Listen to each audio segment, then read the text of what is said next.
Hi friends, welcome to 5 Minutes Tech YouTube channel. Here is Samsung Galaxy S24 Plus 5G smartphone.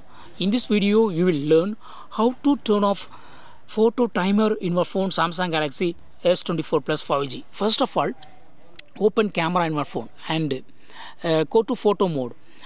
Suppose if you are taking a photo, if you press this shutter button, if it counts some seconds, you can understand that your phone has a timer for taking photo. Okay, already a timer is set for taking photo. Okay, so if you want to turn off this timer, what you have to do is go to this button. This is called a timer button. Just click it, and here a 2-second timer is already set.